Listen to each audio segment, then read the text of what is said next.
Hello दोस्तों, मैं हूं राजकुमार और आप देख रहे हैं लर्न विथ मी। दोस्तों, मैं सिंगुलर नाउन से प्लूरल नाउन बनाने के मेथड्स पर चर्चा कर रहा हूं। इस संदर्भ में मैं 7 रूल्स का चर्चा कर चुका हूं और आज मैं 8वें रूल पर चर्चा करूंगा। तो चलिए देखिए।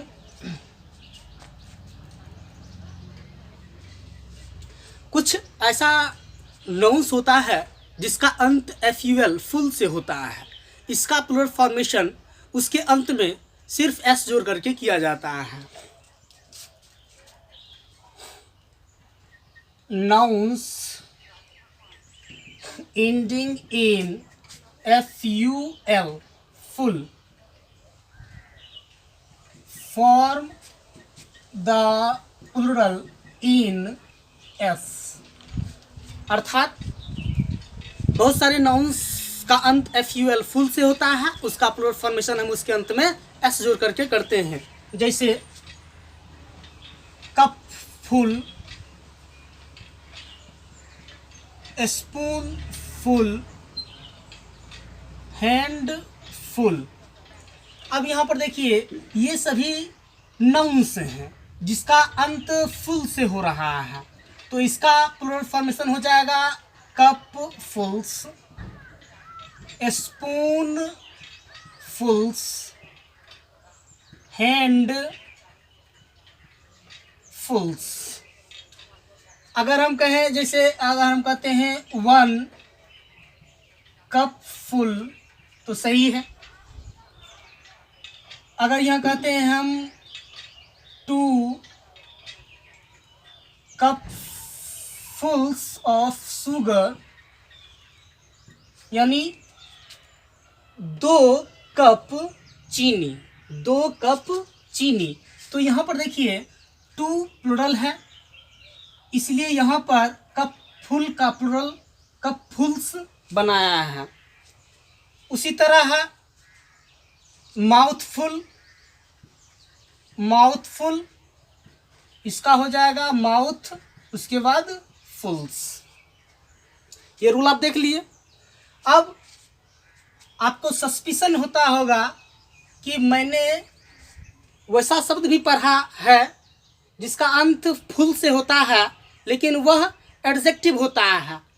लेकिन भाइयों, एडजेक्टिव्स भी होता है जिसका अंत फुल से होता है, और नाउन भी होता है जिसका अंत फुल से होता है। जैसे अगर आप चर्चा करें ब्यूटीफुल, ब्यूटीफुल तो यह एक एडजेक्टिव है। जैसे थॉटफुल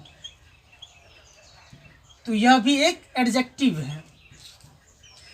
हम एडजेक्टिव का प्लूरल फॉर्मेशन नहीं करते हैं, बल्कि हम नाउन का प्लूरल फॉर्मेशन करते हैं, और नाउन का ही सिर्फ होता है और वर्ब का होता है। तो नाउन के संदर्भ में हम सारे कॉन्सेप्ट्स पर चर्चा कर ही चुके हैं, कर ही रहे हैं। अब वर्ब्स का भी होता है। जैसे अगर हम कहते हैं प्ले, ये प्लूरल अवस्था में होता है, और इसके अंत में यदि हम S जोड़ते हैं प्लेस बनता है, और यह सिंगुलर है, वर्ब है। जैसे अगर हम कहते हैं लाफ, इसके अंत में अगर हम S जोड़ते हैं तो हो जाता है लाफ्स, और ये सिंगुलर है, सिंगुलर वर्ब। तो नाउन का जस्ट अपोजिट रूल चलता है वर्ब वाले सेक्शन में। तो वर्ब हमेशा प्लूरल स्टेट में होता है, लेकिन उसके अंत में जब हम S जोड़ते हैं तो यह सिंगुलर बन जाता है। लेकिन जब नाउन के अंत में हम जोड़ते हैं S या ES तो यह बन जाता है प्लूरल। तो ये रहा आपका 8वां रूल।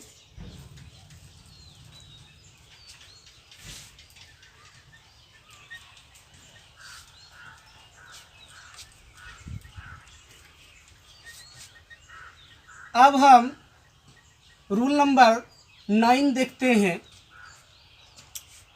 कुछ नाउन्स ऐसा होता है जिसका ओरिजिन ग्रीक है। जैसे neutron, proton, electron, demon, criterion, criterion, automaton, ये सभी ग्रीक ओरिजिन्स हैं, जैसे nouns ending in ON Greek. इसका प्लूरल फॉर्मेशन दो तरीके से होता है। ऐसे रेगुलर प्लूरल फॉर्मेशन इसका उनके अंत में S जोड़ने से बनता है। जैसे न्यूट्रॉन का अगर हम प्लूरल फॉर्मेशन करें तो इसका हो जाता है न्यूट्रॉन्स। प्रोटॉन का करें तो प्रोटॉन्स। इलेक्ट्रॉन का करें तो इलेक्ट्रॉन्स। डेमन का करें तो डेमन्स। डेमन मीन्स होता है दैत्य राक्षस। अब देखिए ये दोनों नाउन को देखिए, इन दोनों नाउन्स का अंत ON से हुआ है, लेकिन इसका रेगुलर प्लूरल फॉर्मेशन नहीं होगा, अर्थात इसके अंत में सिर्फ S नहीं लगेगा, बल्कि ON हट करके A लग करके इसका प्लूरल फॉर्मेशन होगा। इस स्थिति में भी वही होगा। जैसे क्राइटेरियन का प्लूरल फॉर्मेशन हो जाएगा क्राइटेरिया। अब एक और आता है फिनोमेनन, तो इसका भी होता है फिनोमेना। फिनोमेना। ऑटोमेटन का दो प्लूरल फॉर्मेशन प्रचलित है। आप ऑटोमेटा भी कर सकते हैं, ऑटोमेटा, और एक ऑटोमेटन्स, स्वचालित यंत्र होता है। ये फिनोमेनन मीन्स होता है घटना, और फिनोमेना मीन्स घटनाएं। जैसे हम एक एग्जांपल के माध्यम से समझते हैं थोड़ा सा क्राइटेरियन को, तो the my own criterion of success is the ability to work hard। यहाँ पर देखिए माई ओन क्राइटेरियन, ये सिंगुलर नाउन के रूप में इसका हम प्रयोग किए हैं, इसलिए ये चूंकि सब्जेक्ट है इसलिए वर्ब भी हम सिंगुलर दिए हैं। अगर इसी को कहें what are the criteria for selection, तो यहाँ पर देखिए क्राइटेरिया प्लूरल नाउन के रूप में इस्तेमाल किया गया है, इसलिए वर्ब जो है यहाँ पर आर प्लूरल आया है। जैसे अगर हम कहते हैं फिनोमेनन की बात करते हैं तो ए नेचुरल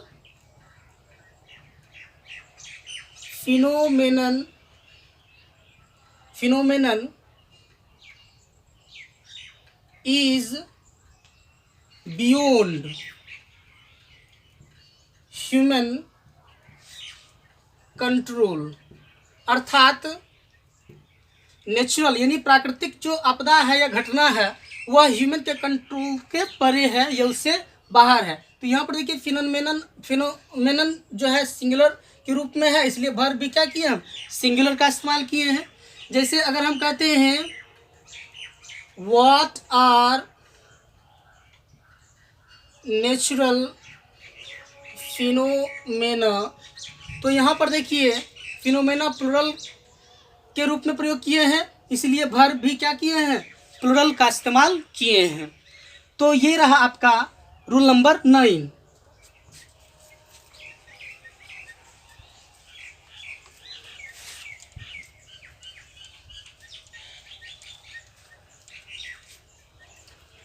अब रूल नंबर